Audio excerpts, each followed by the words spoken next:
Ողջույն Նորագիր Նյուզի սիրելի հետևորդներ, եթերում ըստ էությանն է, մեր տաղավարում հյուրընկալել ենք փաստաբան Արսեն Բաբայանին։ Բարև ձեզ, պարոն Բաբայան, շնորհակալ ենք հրավեր ընդունելու համար։ Պարոն Բաբայան, իշխանության կողմից եկեղեցու եւ հոգեվորականների թիրախավորումը շարունակվում է եւ Նիկոլ Փաշինյանը կարծես թե հատեց կարմիր գծերը նախորդ շաբաթվա վերջում իշխանական լրատվամիջոցներով եւ Փաշինյանի աջակիցների էջերով ակտիվ մի տեսանյութ տարածեց, որը վերագրվում էր իբրև թե Արշակ Սրբազանին, այնտեղ նա ինտիմ տեսանյութեր էր։ Նախ Սրբազանին մեղադրեցին կուսակրոնությունը խախտելու միջև, սակայն այստեղ կարևոր մեկ այլ հանգամանք կա, որ այդ տեսանյութերը արված էր ապօրինի գաղտնի տեղադրված տեսախցիկով հենց Արշակ Սրբազանի տանից։ Իրավական տեսանկյունից արդյոք սա անձնական կյանքի եւ տարածքի խախտում չէ եւ ինչ հոդվածներ է սա իր մեջ պարունակում եւ ով պետք է պատասխանատվություն կրի սրա համար։ Նախ ուզում եմ խոսեմ այդ տեսանյութերի իսկության կամ Արշակ Սրբազանի վերագրվելու մասին։ Մենք լսեցինք Արշակ Սրբազանը հերքեց դա եւ մենք առիթ չունենք որևէ չհավատալու Արշակ Սրբազանին, որովհետեւ Սրբազանը երբևէ չի տվել կամ չի արել այնպիսի գործողություն, չի խոսել այնպիսի մի բան, որը կասկածի տեղ կդրվի, այսինքն առիթ չի տվել իրեն չհավատալու։ Իսկ ի հակադրումն դրա Նիկոլ Փաշինյանը այս տարիների ընթացքում հազարավոր ստեր է հորինել, ստեր է խոսել, հազարավոր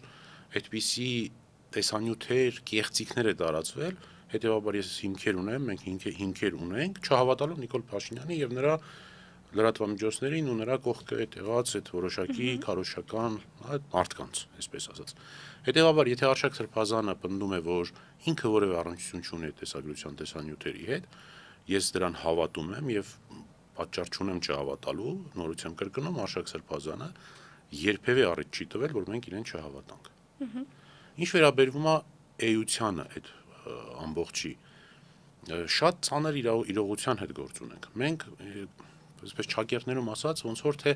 հարմարվել էինք այն հանգամանքի, որ մեզ անդադար լսում են։ Հեռախոսազանգերն են լսում։ Հիմա էլ արդեն տեսնում։ Հիմա փաստորեն պարզվեց ինչ, որ նաև մեզ բաղնիքում կարող են դիտել, չգիտեմ, ննջարանում կարող են դիտել, հյուրասենյակներում կարող են դիտել եւ դա հաստատվեց հենց իրենց կողմից, իշխանության կողմից։ Առնվազն ապացուցվում է, որ հենց իշխանության կողմից այս ամեն ինչը կատարվել մի քանի հանգամանք իրար կողք դնելով։ Այդ Նիկոլը չէր Փաշինյան, որ իր Facebook-յան գրառման մեջ քերակիներ հիշեցնում եւ լկտի բառապաշարերով հրապարակում, բայց դրան չհաջորդեց այդ տեսագրությունը իրենց կողմից։ Այսինքն ստացվում է նախորոք պատրաստված սցենար էր։ Հիմա իրենք ուզում են ցույց տալ, թե իրենք այդ տեսագրության հետ կապ չունեն։ Այդ նույն լրատվամիջոցները իշխանական, այդ Տարոն Չախոյանական, Վահագն Ալեքսանյան, այսինքն այդ ման, այդ վատ գործողությունների հետևում կանգնած մարդիկ ինչ են անում, ասում են, այ տեսեք, քանի որ մի հատ լուր գնաց, որ իբր Արշակ Սրբազանը վեհապարին ասել է, որ դու պիտի հրաժարական տաս, եւ վեհապարը դրանից ջղայնացած իր կոմպրոմատներն է անել։ Սա գիտեք ինչ, անգամ ծիծաղելի չի, սա պրիմիտիվ, չգիտեմ, անմակարդակ մի, այսպես ասած, սուտա, որ իրանք տարածեցին, բայց ինչն էր նպատակը, որպեսզի իրենց վրայից հեռացնեն այդ կասկածը, թե իրենք են արել։ Այսինքն, մյուս կողմից եթե գանք, վախենում են այն հանգամանքից, որ կարող է հաստատվել, որ իրենք են արել։ Նախ ես վստահ պնդում եմ, հաստատված համարեք, որ դա իրականացվել է իշխանության կողմից։ Նորից եմ կրկնում, Նիկոլ Փաշինյանը դրա մասին խոսել է շատ վաղ, ավելի վաղ, որից հետո հաջորդել է տեսագրությունները։ Եվ նորից եմ հիշեցնում, ես հավատում եմ, որ դա Արշակ Սրբազանն հետ որևէ առնչություն չունի։ Հիմա դա կեղծել են, դերասաններ են բերել, չգիտեմ, արհեստական բանականությամբ են սարքել, ինձ համար էական չի։ Ես կարող եմ պնդել, որ կապ չունի, որովհետև Արշակ Սրբազանը ինձ առիթ չի տվել երբևէ իրեն չհավատալու։ Նիկոլ Փաշինյանը ի հակադրում սրա բազմաթիվ հարյուրավոր, հազարավոր առիթներ է տվել, որ մենք հավատանք, որ ինքը կեղծարար է, ինքը ստախոս է։ Ոստի ակնհայտ է, որ կատարվել է իշխանության կողմից, ակնհայտ է, որ եթե ենթադրենք, հա, բանով այսպես ընդհանուր այս ամեն ինչը նայենք, լավ, Նաթան Սրբազանի հետ ձայնագրությունն էլ հաստատվեց, որ իր հետ է խոսակցությունը կամ գոնե չերկվեց։ Հետևաբար ընդունենք, որ ինքն է, սա ինչ է նշանակում, որ անդադար մեզ լսում են։ Եվ հիմա իշխանությունը նաև սրանով ցույց է տալիս, որ մենք անդադար ձեզ տաների մեջ նայում ենք։ Ինչ ասա հանցագործություն, ակնհայտ հանցագործություն։ Դու չես կարող ուղղակի այդպես քո կմահաճույքով ում ուզես տանն ուզես նայես։ Իսկ ինչ պետություն ասա դառնում, բռնապետություն, վտանգավոր պետություն, Իսկ Նիկոլը խուսափում է արդյոք մարդկանց համոզելուց ցույց տալուց, որ սա վտանգավոր պետություն է։ Վստահ եմ ոչ, չի վախենում։ Ավելին ինքը ուզում է, որ այդպես մարդիկ մտածեն։ Ինքը ուզում է մարդիկ վախենան։ Ինքը ուզում է, որ ընտրությունների ժամանակ մարդիկ վախից գնան իրեն ձայն տան։ Այդ է իր ուզածը։ Ինքը պետությունը իր իշխանությունից ստորադասում է, ինքը պետությունը կործանում է միայն իր իշխանությունը պահելու համար։ Հիմա դա իր իշխանությունն է, ադրբեջանական իշխանությունն է, թուրքական իշխանությունն է։ Այդ էլ ժամանակը ցույց է տվել ու շարունակում է ցույց տալ։ Այո, կատարվել է հանցագործություն, որ իշխանապողությունից հետո միայն հնարավոր կլինի բացահայտել, եւ բնականաբար ով էլ գա հաջորդ իշխանություն, եթե կապ չունենա այս իշխանության հետ, Նիկոլնից հետ, պետք է պարտավոր է բացահայտել բոլոր այս ամբողջ տարիների ընթացքում բոլորիս ապօրինի գաղտնալսումները, բոլորիս ապօրինի ներքին դիտումները, վստահաբար շատ-շատերի բնակարաններում տեղադրված ապօրինի տեսախցիկները պիտի հրաման տվողին եւ բոլոր կատարողներին ենթարկի պատասխանատվության։ Առանց սրա մենք այս տխրահրճակ էջը չեն կարողանալու փոխել։ Մի կողմ թողնելով այն հանգամանք արդյոք տեսանյութը կեղծ է, թե ոչ,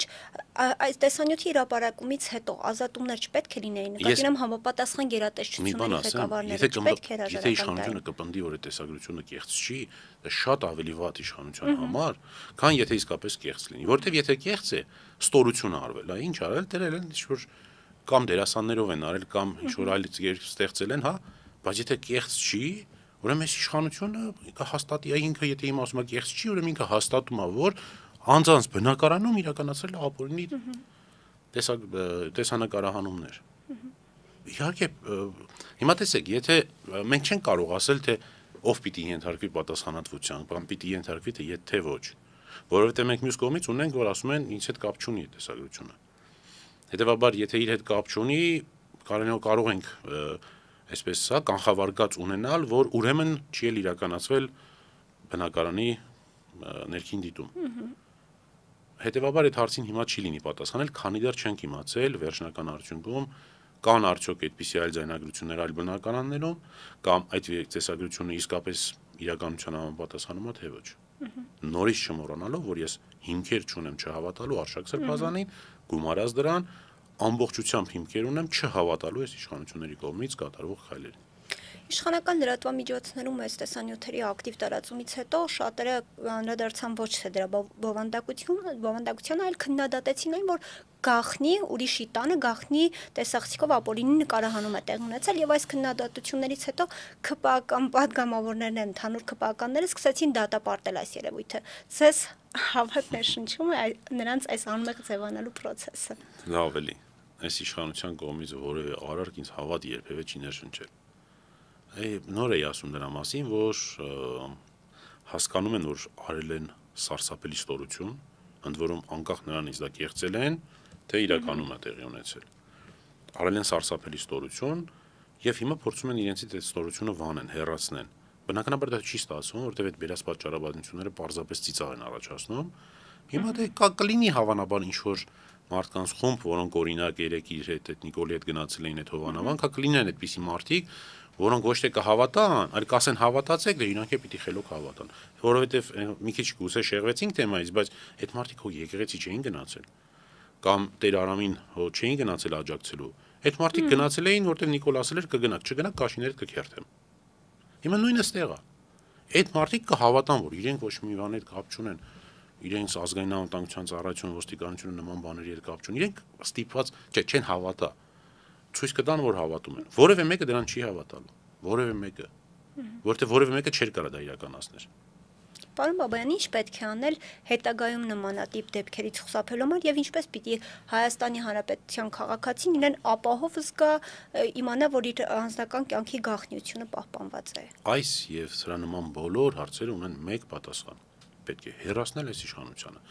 Այս իշխանությանը եթե չենք հեռացրել, որևէ կերպ, որևէ օրենքով, օրենքի փոփոխությունով, որևէ այլ եղանակով հնարավոր չի, որովհետև թիր աշխարհի ամենալավ օրենքները ընդունի, ամենապաշտպանող օրենքները ընդունի, չգիտեմ, ինչ ուզում ես արա, այդ մարդիկ չեն պահպանում այդ օրենքները, սահմանադրությունը։ Մի ճանապարհ կա, իշխանապողություն, այլ ճանապարհ գոյություն չունի։ Այ լավ հարց կլինի, եթե իսկ ինչ անենք, որ իշխանապողությունից հետո այլևս այսպիսի բաներ չլինեն, այլ նոր եկող իշխանություն պետք է իսկապես այնպիսին լինի, որ նախկինի կատարած այս հանցավոր արարքների համար նրանց ենթարկի պատասխանատվության։ Դրանից հետո հույս ունենանք, որ մյուս իշխանությունները չեն անելու։ Իսկ հիմա շտկելու կամ սրա դեմ պայքարի միջոցը մեկն է, բացառապես մեկը, իշխանության փոփոխություն։ Այլ որևէ տարբերակ ես չեմ տեսնում։ Դուք էլ արդեն ձեր խոսքում անդրադարձաք, որ նախկինում գիտեինք, որ մեզ լսում են, եւ նման դեպք ունեցել ենք Արթուր Վանեցյանի եւ Սասուն Խաչատյանի հետ, երբ նրանց խոսակցության ձայնագրությունը հրապարակվեց, այս մասով կա քրեական գործ կամ անձ, որ պատասխանատվության է ենթարկվել սրա համար։ Բնականաբար ես այդ ամբողջ process-ի նյութերին ծանոթ չեմ, բայց եղել է քրեական վարույթ, process իրականացվել է, նույնիսկ ես դրա մասին ժամանակին հայտարարել եմ, որ այո, եղել է անձ, որին հայտնաբերել են, ձերբակալել են, ընդ որում դա արել է հենց ինքը Արթուր Վանեցյանը, թե ինչ եղավ նրա ճակատագիրը հետագայում Արթուր Վանեցյանից հետո պետք է հարցնել Նիկոլ Փաշինյանի իշխանությանը։ Հնարավոր է նույնիսկ բաց թողած լինի։ Ամենայն հավանականությամբ կամ ոնց որ թե այդպես էլ կա։ Ես դրա մասին խոսել էի ժամանակին, հիմա դե այդպես ինչ ունենք, այն ունենք։ Այո, այդ մարդ որ հայտնաբերվել էր, հիմա որտեղանա հարցրեք իշխանությանը։ Օրերս Գարեգին II կարգալույց հռչակեց Ստեփան Ասատրյանին, նախկինում Տեր Արամ Քահանա Ասատրյանին, որը պատարակ մատուցեց, այսպես ասած, եթե կարելի է պատարակ անվանել հովանավանքում, եւ դրան մասնակցեց Նիկոլ Փաշինյանը։ Եվ Թագուհի Ղազարյանը ԿՊԱ-ական անդրադառնալով այս process-ին նշել էր, որ մայրաթորը իրավունք չուներ նրան կարգալույց անելու, պետք է 2 ամիս առաջ ծանոթվեր, աշխատանքային իրավունքն է խախտվել։ Պարոն Բաբայան, կարող է դատարանը չեղարկել մայրաթորի այս համապատասխան որոշումը։ Ես խորհուրդ էի տվել Տեր Արամին դիմել վարչական դատարան, բոլորը ծիծաղել էին այդ իմ խորհրդի, որովհետև ես իսկապես ծիծաղելու համար էի տվել։ Դե հիմա Թագուհի Ղազարյանը Գուցե իրենք լուրջ են, այո, ընդունել։ Հա, չէ, ինքը այդքան է հասկանում, իր համար դա այդպես է, ինքը տենց համարում է, որ այո, 2 ամիս առաջ պիտի տեղեկացվեր։ Լավ, եթե պիտի խոսենք աշխատանքային իրավունքի մասով, դրա այլ կանոնն էլ կա, ով ասես, որ 2 ամիս առաջ պիտի տեղեկացներ։ Կարող է հենց հիմա էլ կրճատել։ Կարող է կրճատել եւ համապատասխան հատուցում տալ։ Բայց արդյոք էս այդ հարցն է, որ աշխատանքային օրենսգրքի շրջանակներում պիտի քննարկեն կամ դատարանում։ Ընդ որում ասեմ Տեր Արամն է ոնց որ թե դրա այդ արդեն այդ գաղափարի կրողը, որովհետեւ նրա կողմնակից մի սարկավակ էր, եթե չեմ սխալվում Տարոնանով կամ սարկավակ չէր կարող Տեր Հայրեր, չգիտեմ, շատ այսպես անհաջող մտքեր էր արտահայտում, ասում էր օրինակ, որ իրավաբանը պիտի Տեր Արամի հետ մասնակցեր այն կարգապահական հանձնաժողովի, եկեղեցական կարգապահական հանձնաժողովին, եւ քանի որ նա այնտեղ չի եղել, նա չի մասնակցել այդ գործընթացին, ընդ որում դրան արդեն ասում են դատին, քանի որ չի մասնակցել այդ դատին, ուստի այդ որոշումը չեղյալ է, հա, գոյություն չունի։ Այսինքն այդ մարդը խոսում էր լսված լինելու իրավունքի մասին, արդար դատաքննության իրավունքի մասին, բայց միթե, այսինքն, տեսեք, երբ որ այս մարդիկ, որոնք հոգևորական կյանքով պիտի ապրեն, նրանք հոգևորական կյանքը բերում են աշխարհիկ կյանքի որևէ դատական process-ի հետ են համեմատում, այստեղ կա իսկապես խնդիր, արդյոք նրանք իրականում հոգևորականներ են կամ արդյոք նրանք այն հոգևոր արժեքները կրողներն են եղել եւ կան թե ոչ։ Մեկ իմ մտքով երբեւե որպես փաստաբան, իրավաբան, երբեւե մտքովս չի անցնի, որ հոգևորականի հոգևոր դասում կամ հոգևորականների կողմից որևէ գործողության համար կարգապահական կլինի, այլ կլինի մտածել դատարանի մասին։ Չէ, չի լինում այդպես։ Հիմա իրանք մտածում են, հենց դրանով իսկ շարունակում են իրենց գիծը, որ եկեղեցին, կրոնը պետք է հնարավորինս իջեցնեն, հա, այդ, չգիտեմ, ընտանիք, լեզու, պատմություն, եկեղեցի, այս ամեն ինչի վրա պիտի այսպես ստվեր գցեն։ Այս հասարակ մի բան են դարձնում, ասում են, որ կրոնական, այս ծեսակատարություններ եւ այլն, դրանք պիտի դատարանում քննվեն։ Հարց առաջանում, բա որ Դավիթ Հարությունյանին, օրինակ դատավոր, Կարեն Անդրեասյանը, առանց լսելու, այսինքն չթողեց ուղղակի մասնակցի Դավիթ Հարությունյանի այդ նիստերին եւ ազատեցին դատավորի պաշտոնից։ Հիմա Դավիթ Հարությունյանը ինչ պիտի աներ, պիտի գնար նստեր դալիճում եւ արդարադատություն իրականացներ։ Ասեր ես դատավոր եմ, ես դատարան եմ։ Ընդ որում ասեմ, ի տարբերություն Տեր Արամի, եվրոպական դատարանն էլ, սահմանադրական դատարանն էլ հաստատել են, որ Բարձրագույն դատական խորհուրդը եւ մասնավորապես Կարեն Անդրեասյանն ու Գրիգոր Մինասյանը, այդ զույգը հաստատվել է, որ ապօրինություն են գործել։ Բայց միևնույնն է Դավիթ Հարությունյանը հիմա չի գնում նստում դատարանի դալիճում եւ իրականացնում արդարադատություն, որովհետեւ պրոցեսներ կան։ Այդ դժգոհ եք գնացեք, ձեր դժգոհությունը հայտնեք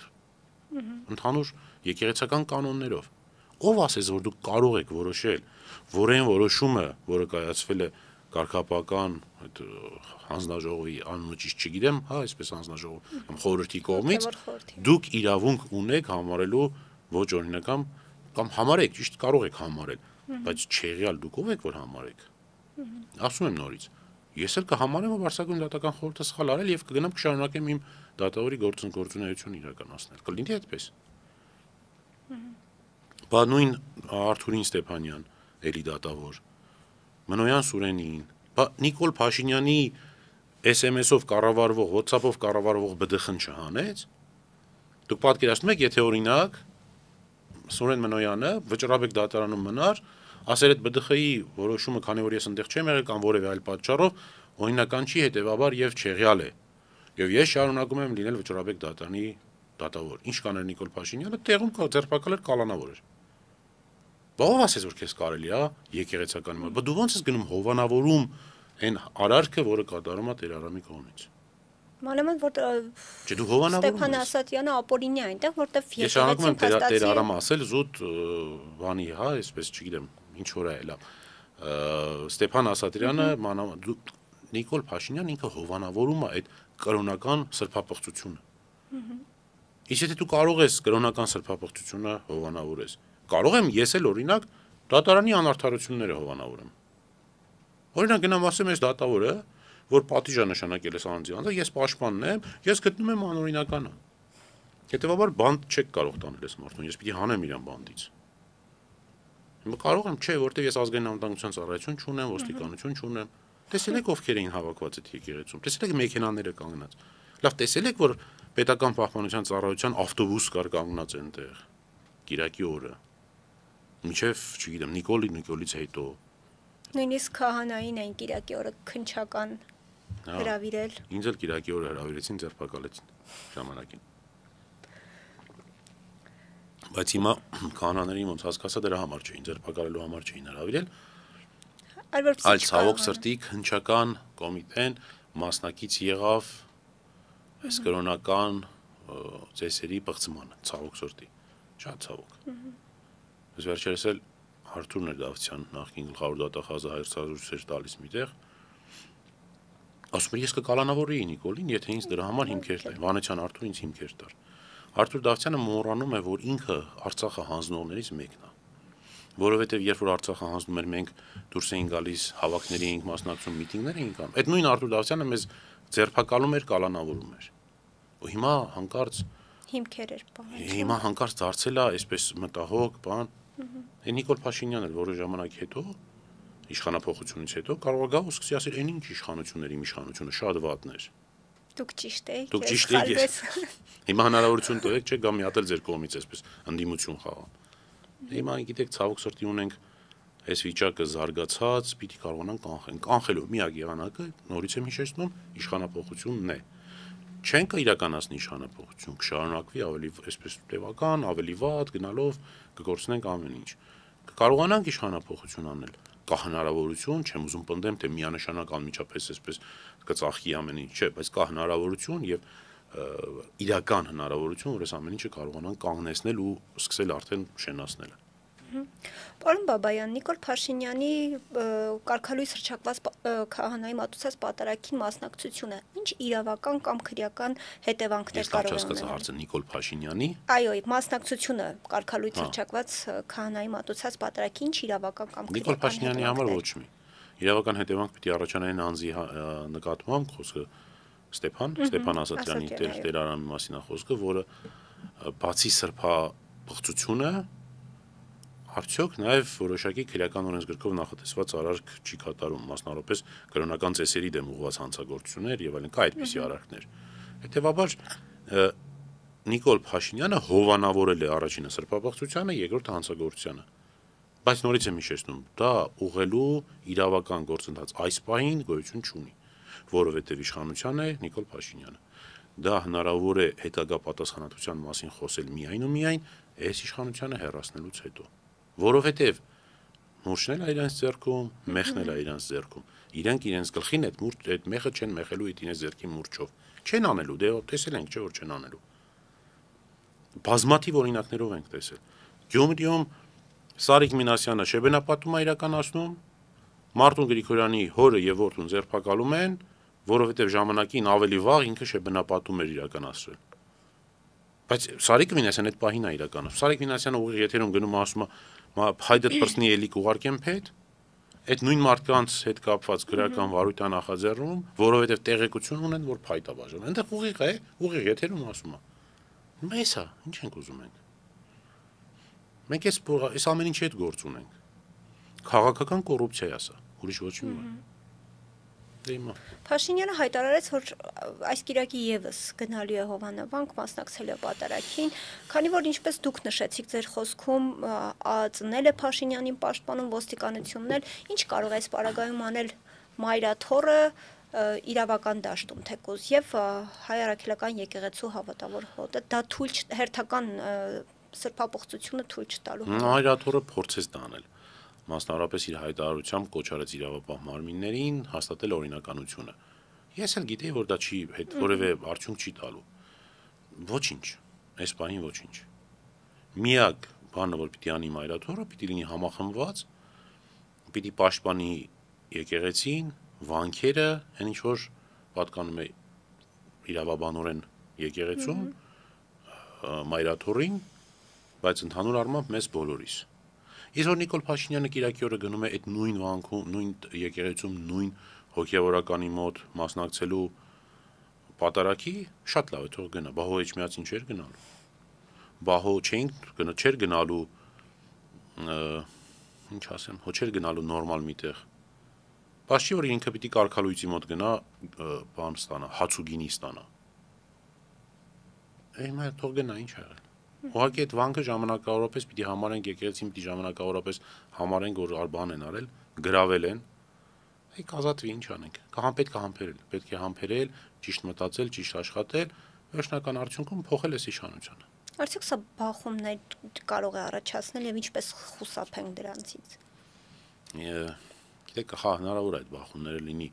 հատկապես որ 3 մենք 2 դեպքով այդպես ունեցանք, որին ՊՊՑ-ն մասնավորապես մասնակցեց, բերանը փակեց, շատ սիմվոլիկ էր։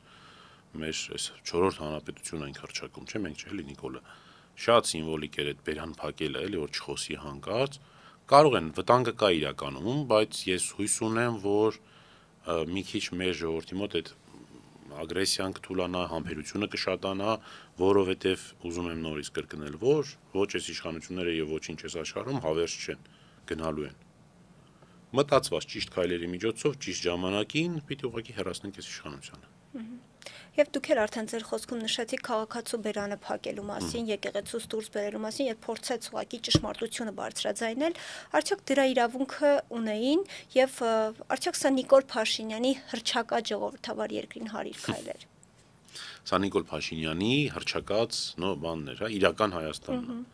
Շատ ուժեղ այդ լուսանկարը ես տարածել էի, լուսանկարը ինք անել, շատ լավ սիմվոլիկա էր, հա, իրական այդ իր պատկերացած իրական Հայաստանը, որտեղ ընդդիմացողի բերանը փակում են։ 5 տարի է դա ենք ասում։ 5 տարի ասում ենք, որ դուք փակում եք ազատ խոսք ասողների բերանը եւ նրանց տանում եք բանտարկում եք։ Շատ վառ ապացույցներ այդ ամեն ինչի։ Հիմա կարող ենք քննարկել թե ինչ գործ ուներ ՊՊՑ-ի աշխատակից այդտեղ, ինչ գործ ուներ Տեր Արամը կամ Ստեփան Ասատրյանը այնտեղ կանգնած, որ մյուսի մասին էլ մտածենք։ Իհարկե այդ ամբողջ process-ը ոտքից գլուխ խառնաշփոթ էր ու անօրինականություն աշխատակիցներ էին, մարզպետ, քաղաքապետ, ավականու անդամ, քաղաքացիներ, այո։ Էլ չգիտեմ ինչ էր, ովքեր էին այդտեղ հավաքված, դրանք վարչական ռեսուրսի հետևանք էին, բացառապես։ Մարդիկ էին եկել, որոնք ոչ այդ եկեղեցի, ոչ գիտեին ընդհանրապես եկեղեցին ինչ բան է, ոչ գիտեին ընդհանրապես պատարագն ինչ բան, այնտեղ շատ աղանդավորականներ կային, իրենք ասում էին, կարողինակ ասում էր, ես ընդհանրապես ես եկեղեցուն ոնց չեմ հավատում, ես իմ եկեղեցին ունեմ, որտեղ էր այդ եկեղեցին ինքը գիտի։ Ինչ էր եկել, որովհետև որևէ համայնքում կամ որևէ հոակում կամ պոակում ոչ ինչ-որ բաներ աշխատում, ասել են հայլնես հելոք կգնաս, այն SMS-ներով, բաներով էլի։ Վարչական ռեսուրսի հետևանք է։ Ով էլ որ կոնկրետ վարչական ռեսուրսի հետևանք չէր, նրանք էլ երազում են դառնան վարչական ռեսուրսի հետևանք, այսինքն հանրային ծառայող կլինի, որովհետև ինչ-որ մի բան կլինի, մի բան ստանանք, ինչ ասեք կանենք։ Հիմա ես ունենք դեպքի ինչ անեմ, բայց լավներ որ քիչ էին։ Լավը ինի իմաստով վարչական ռեսուրսով չէին կարողացել։ Հա, այդ էր իրենց։ Երևի եւ Հավանաբար այս Կիրակի գնալու նպատակներից մեկը հենց դա է, որ ավելի շատ մարդ տանի այնտեղ, որ ավելի վարչական ռեսուրսը ավելի ուժեղ, այսպես կիրառի, ցույց տա որ տեսեք, մենք շատանում ենք։ Գնալով այո։ Հա, ինչ եք անում ձեր համար, նոր եկեղեցի եք կարգում, ստեղծում։ Ուկրաինայում էլ էին, հիշում եք այդպիսի բան անում, հա, նոր եկեղեցի ինստեղ։ Երևի այդ նույն սցենարով են առաջ գնում։ Եկեղեցուն նորոգման փուլ է իրենց ասած։ Մեն ասում եմ մտքից ինչ էր եկել։ Եվ պարոն Բաբայան, նորից անդրադառնալով Արշակ Սրբազանին վերագրվող այդ տեսանյութերին, ինչպես պիտի արձագանքի իրավապահ համակարգը, եթե պարզվի, որ այդ տեսանյութը իրական է եւ այդ տեսանյութ գաղտնի տեսախցիկը տեղադրել է ոչ թե ինչ որ անձ, այլ պետական կառույցի ներկայացուցիչները։ Նախ հաստատենք, որ եթե բացահայտվի կամ պարզվի, որ դա իրական է,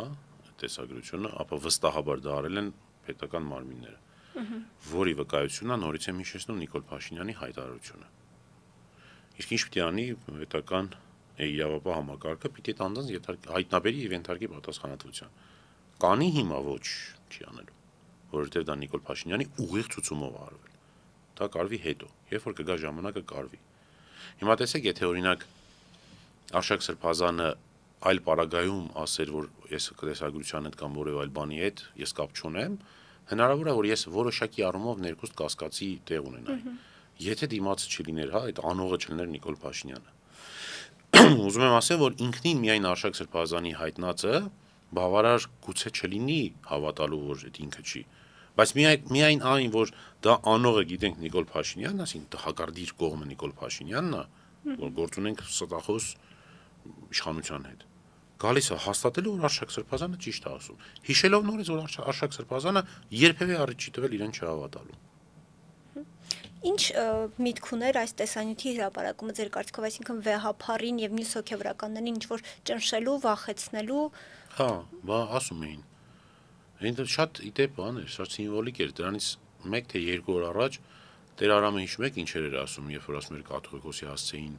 երեխաուն, ես նկարներ ունեմ, ես հայտարարություններ։ Նույն գծի մեջ են։ Նույն թեզն առաջ տանում ինչ Նիկոլ Փաշինյանը։ Վստահաբար գիտեր Տեր Արամը, որ այդպիսի մի բան պիտի արվի, լինի դա կես, լինի դա իրական տեսագրությունը հիմա արդեն էական չի, բայց գիտեր որ այդպիսի մի բան պիտի արվի եւ իր այդ ողջավորությունն էլ դրա մասին էր խոսում։ Նկարներ ունեմ, չգիտեմ ինչեր ունեմ, ապացույցներ ունեմ։ Չգիտես դու ինչ ում հետ գործ ունես, ինչ որ դե հասկանալի է Նիկոլի կադրի հետ գործ ունենք էլի։ Եվ պարոն Բաբայան, ամփոփելով զրույցը, Հայաստանի, եթե ես չեմ սխալվում, հանրապետության պատմության մեջ նախադեպը չունեցող մի դեպքի ականատես եղանք, երբ ձերբակալվեց փաստաբան Ալեքսանդր Կոչուբաևը, սա ինչի մասին է վկայում, ինչ է սրանով փորձում ցույց տալ կամ անել այս իշխանությունը։ Նախ որպեսի որպեսի տպավորություն չթողնենք, թե մենք կտրված ենք իրականությունից, փաստաբաններ միշտ էլ ձերբակալվել են, միշտ էլ կալանավորվել են, միշտ էլ դատապարտվել են։ Նշենք, որ այն մեթոդը, որով որ ձերբակալեցին Կոչուբաևին, իսկապես աննախադեպ էր։ Սա շեշտենք ու անցնենք ձեր հարցի պատասխանին։ Ինչի դա արեցին, որովհետև Նիկոլ Փաշինյանը խնդիր ունի իրավապահ մարմիններին, այն քննիչներին, դատախազներին, դատավորներին, որոնց հասցեին, որ Կոչուբաևը որոշակի գրառում էր արել, ցույց տալու այդ մարդկանց, որ ես ձեր թեւուտի կունքին եմ, ձեզ քննադատողին կամ հայհոյողին կտապալեմ գետնին, որ դուք ձեզ հանգիստ ձեր եւ շարունակեք կատարել իմ բոլոր հրամանները։ Այս էր ցուցադրական։ Այդ մարդկանց մի քիչ այսպես բանաս փոփելու համար, որ տեսեք, ով որ ձեր հասցեին վատ բան ասի, ես այդպես կանեմ, որ դուք որ նրանք միշտ շարունակեն կատարել այդ հանձնարարությունները, այդ ապօրինի հրամանները։ Որովհետեւ այդ մարդիկ ծառայություն են մատուցում, այս կողմն էլ պիտի որոշակի առումով երաշխավորի իրենց անվտանգությունը ճակերտներում, բարոյական անվտանգությունը, բայց ինչքան լավ Կոչուբաևին այդպես արեցին, մյուսին, այն մյուսին, ինձ, այն մյուսին, հա, բայց այդ ամեն ինչը մարդկանց շուրթերից չի իջնում։ Հայոյանքը ձեր նկատմամբ մարդկանց շուրթերից չի իջնում, մտքերից չի իջնում։ Նույնիսկ կանոն։ Հիմա ես որ որևէ եթերում երբևէ չեմ հայոյել, որ ես հայոյախառն չեմ քննադատում։ Ինչ ուզում եք ասեք իմ գլխում այդ հայոյանքները իրենց նկատմամբ չկա, կա վստահաբար։ Այդ չեմ ասում, տարբերությունները դրա մեջ է։ Ես չեմ ասում, մեկը ասում, ու ես չեմ ասում, որ ես եմ ճիշտը։ Գուցե ասողն է ճիշտը։ Տարբեր են մարդիկ, բայց բոլորիս գլխում նույնն է։ Այն հայոյանքները ձեր հանդեպ, որոնք որ դուք բարբերաբար լսում եք ու այդ մարդկանց Կոչուբաևի նման տապալում եք գետնին։ Ինչքան պիտի տապալեք։ 19 թվից սաղին բռնում եք։ 18-19 թվից։ Սաղին բոլորին հիմա որի դեպ չի ձերբակալվել գոնե մի անգամ կասկածներ առաջացնում։ Ռոբերտ Մելիքյանը չնեղանա հանկարծ ինքեր։ Մենք սա այդ գործ ունենք։ Շնորհակալ եմ, պարոն Բաբայան, Ես զրույցի եմ համար։ շնորհակալ։ Հիշեցնեմ իմ հյուրն էր փաստաբան Արսեն Բաբայանը։ Կհանդիպենք։